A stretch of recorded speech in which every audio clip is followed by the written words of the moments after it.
welcome back to my channel. I'm Keisha. So it's Friday. Man, it is crazy. I think it's Alabama A&M homecoming weekend. The traffic here in Huntsville is pretty horrendous. I don't know if there's a big event or big events going on, or it's fall break, but it took me about an hour to get here. It normally only takes me about like 25 minutes to get from my place to Madison, where I'm going to go get my hair trimmed. So as you can tell, my hair is looking kind of dead at the ends. I definitely need a trim. And here's a little life hack. Back in the day, especially before 2020, I used to go to a hair salon, get my hair washed and conditioned and straightened and then trimmed. Before 2020, it used to only cost me about maybe $75. Now these days, I don't know, because of Instagram and people just want to show out. After 2020, it's like people are charging like $120, $150 just to do the same thing they did 10 years ago. To save money, because I'm a very frugal person, I straighten my hair myself, and then I go to Great Clips to trim my hair. Don't knock it till you try it. I've been doing this for about I'll say about a year, and I've been getting good results. It's just I've been kind of slacking because I've been wearing my hair curly. And on that note, I feel like wearing my hair curly is the reason why my ends are so damaged looking. I feel like because it gets tangled a lot and it gets like a lot of splits. I'm not gonna wear my hair curly anymore. I'm just gonna wear my hair straight. I want to grow my hair out. I feel like that's the best way to do it. It tangles less. It's easier to straighten now. Oh well, I just need to get these ends looking healthy. I'm gonna go ahead and get my hair trimmed, and then we're gonna go to the reason why I'm posting this video about me relapsing. We gotta talk about that. But on a positive note, I'm actually happy about this relapse. I know it sounds weird, but I'm coming. Let's go ahead and get this hair trimmed.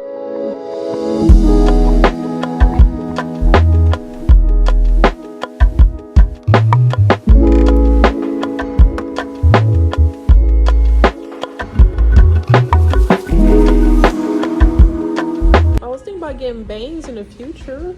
You think I can get bangs? You can get bangs. Okay. Bang is okay, but all late. Yeah. This is all gone. Okay, gotcha. Different. I like the length, and I can appreciate this length Yes. as it grows out. So Don't go too much. yeah. After 6 months, 1 inch. 1 inch. Okay, gotcha. After 6 months, 3 inches showing, but yours is here is hard. Curl, yeah. That's why it's only show maybe that much. Right. That's I'm back in my car. I hope you can hear me. I have the air conditioner on full blast because it's hot out here. But yeah, my ends look so much better. Look at this. Oh my gosh. She went ahead and trimmed out 2 inches. I could run my fingers through it without it get all snaggled, So yeah, I'm definitely happy with this. Me growing out my hair, the process will begin. And of course, my edges are gonna be edgy. The gray hairs are really kicking in, but hey, that's part of life. It's part of growing old. You're old. Okay, so let me talk about my relapse. So for the past week, it started last Friday. My cravings for food. So yeah, it's not the grass that I relapse on. It's actually food. As some of y'all may know, I'm on a weight loss journey. I usually don't talk about it, but it was really weird last week or last Friday. Basically, it was just like I woke up extremely hungry, almost to a point where it was like my appetite could not be fulfilled for anything. So I ate 2 crumble cookies. I ate a large size McDonald's meal. I mean, that's just the tip of the iceberg.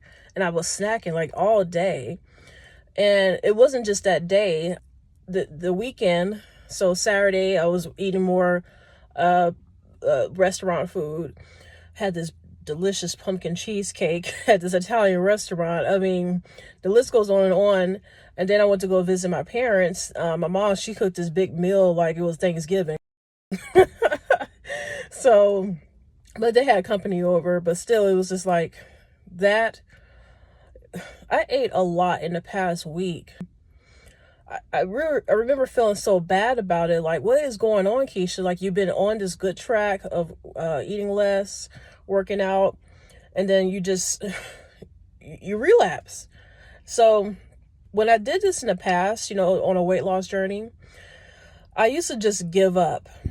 And when I say give up, like, it would take me months or even years to recover and try to get back on track. This time around, it only took me 1 week. Now, before we get into that, I had to process what was going on with me mentally, physically, emotionally, and all that. And this is what I came up as a conclusion. I'll link it below, but I went to LA a little bit over a month ago. So I drove all the way across the country. I drove all the way from Huntsville, Alabama to LA. So that took a toll on my body. I was driving around in LA. And then, of course, I had to drive back. And I only gave myself like maybe 1 or 2 days as a break. But it still wasn't a really good break. I still was moving around and trying to work out and all that. That all caught up to me. That really did. I was feeling really burnt out. And what I learned is that, and it may be for some people, but I know for me, when I'm very, very, very tired and sleepy, I get extremely hungry. I was trying to ignore it, but that's exactly what happened. I was burnt out. And I had to come to that conclusion that I was burnt out because last week, so on a Sunday, I went to the gym with both my son and my niece, and it was leg day of all days. I was able to jog for a few minutes on the treadmill, but when we started doing our leg exercises, my body was weak, like extremely weak. I was having a hard time catching my breath. It was just like, I was not performing like I usually do when it comes to my workout. So I had to cut it short. I was just like, I'm sorry guys, but I'm exhausted. I am truly, utterly exhausted. So after that happened, I felt a little bit bad, but at the same time, it was like, it is what it is. I didn't really give myself a proper break. So for the first time, for 2 days after that day, I did absolutely nothing. Like, when I say nothing, no working out, no driving my car, no work, no social media, nothing. I literally just told myself to stay still and just watch TV, which is something I rarely do. That's what I did on the first day. And the second day, I kind of took a look, like a little, I guess you can say a electronic break. Basically, I didn't watch any TV, didn't go on social media, but I used a Kindle on the Kindle app to read books, which is something I have not done in so many months. But it was good. It was refreshing. And also, I thoroughly cleaned out my apartment and got everything organized. So I think I needed that. I really needed that, to have 2 extremely kind of extremely lazy days where I don't work or drive. Now, I don't know if you guys are spiritual beings, but I feel like I am in some ways. So let me explain.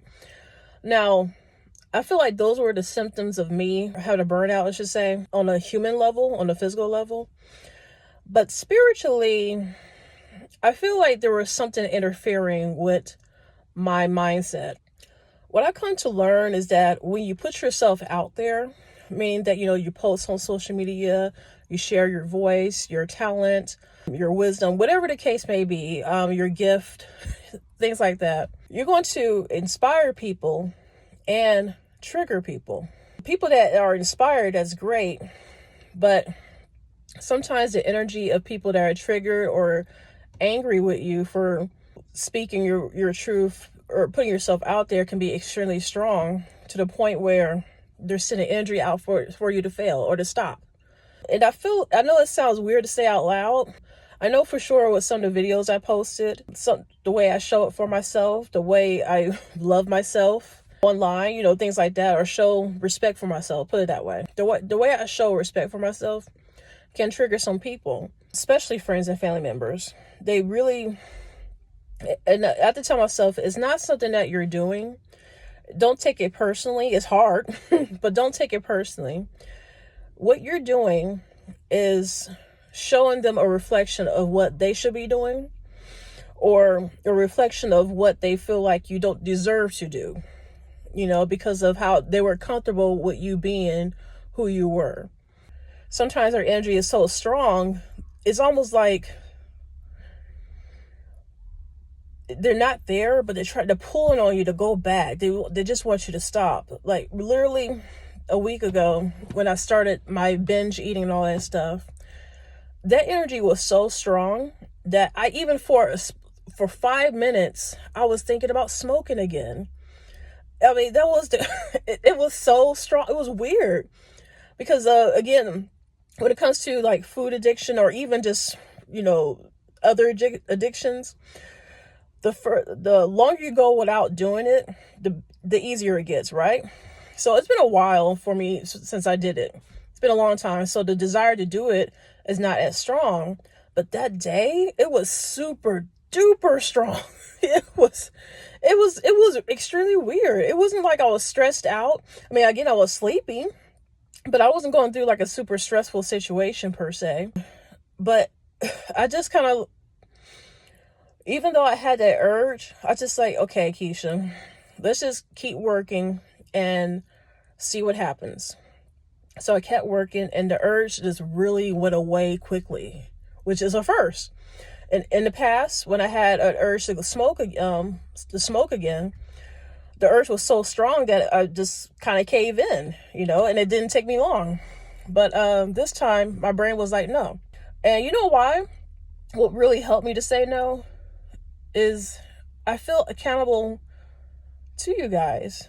I already posted videos about my addiction. I already posted things about what my goals are. I already put myself out there.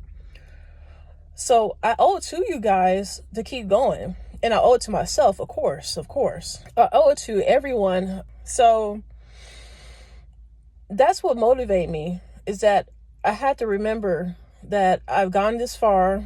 I made this commitment. Why are you trying to quit now? For a temporary urge that you are beyond, that was your past self. I just want to say this is that you're going to relapse. I mean, I may have said it in my other videos, but you're going to have those urges every once in a while. And again, where you think it's spiritual or a human urge, it doesn't even matter. I'm not even going to focus on that. I just want to share 2 viewpoints about it. It doesn't even matter. The point is, you got to keep going and you got to pick yourself back up. That's what it is. You got to pick yourself back up, and you might fall again, but you got to pick yourself back up. That's just the way it is. Like, people who succumb to their urges and addictions, they got to a point where they let the devil take control. They let the flesh take control until it consumes them. I'm a type of person, like, I'm letting God take control. Even when I feel that I'm losing sight of him, my commitment to all of this brings my sight back at him, And that's why this time around I was able to pick myself back up sooner. So I binged eat for a week. Then this morning I got up and I went ahead and worked out. I didn't, go full throttle like I used to, but I went ahead and walked around my neighborhood, and then I did a full body workout with resistance bands at home. So, and I'm happy for that. Like, despite the fact that, yes, I had gained a few pounds within this week. I mean, I could definitely feel it in my clothes, but I feel okay because I didn't let this overcome me. And I told myself I need to stay committed. And that's what you got to tell yourself each and every day. You're going to fall down, but you're going to stay committed. You got to stay committed no matter what your goals are. It is not easy because you got so many things that's trying to pull you back to the way you were. Your brain remembers, and you got people around you, or they may be around you, but they may not be around you. But wherever the case may be, there's going to be a lot of people, even your family members, even your friends, who just want you to be back to the way you were. And you got to remember, you're not doing this for them. You're doing this for yourself. You may be doing this for everybody who's watching. But most importantly, you're doing this for God. He wants you to do this. He wants you to be the best version of yourself. And he wants you to work hard at it, because when you work hard at your accomplishments, you appreciate it more. Okay? So I'm not judging people that have, weight loss surgery or take shortcuts and everything. You got to do what you got to do. But the ones who actually like do it the long way, any kind of addiction, but I'm just talking about specifically food addiction. When you take your time and eat less, think about what you're eating, buy healthy foods, work out, make a commitment to exercise, things of that nature, you will reap the benefits. It just will happen, but you got to stay on it. You got to stay on it, even if you feel like you doubt yourself. It's getting kind of late, and I want to get back to work, doing Instacart and Uber. I wanted to share that because I was really hard on myself. Maybe that's a good thing. Be hard on yourself in some ways. Don't be too harsh, but be hard on yourself so you can get back on the wagon. Or, I used the wrong phrase, get back on track. So that's what I'm going to do, and that's what I'm going to commit to. No matter what anybody thinks or what anybody says. This is my life, and I'm sharing it with you guys. And I'm really glad y'all are here for the ride. I'm glad you made it this far in this video. Be sure to like, share, and subscribe. And yeah, we got this, no matter what kind of addictions we suffer from, we got each other. And if you feel like we don't, we got God. He's always going to look out for you. You just got to let him. So yeah. But anyway, y'all enjoy your evening, and the next video, I plan on doing a vlog. I don't want to share too much details because I don't have everything set up yet. But it's probably going to be another city in Alabama. So look out for that. That should be exciting. But yeah. All right. So y'all take care. Bye.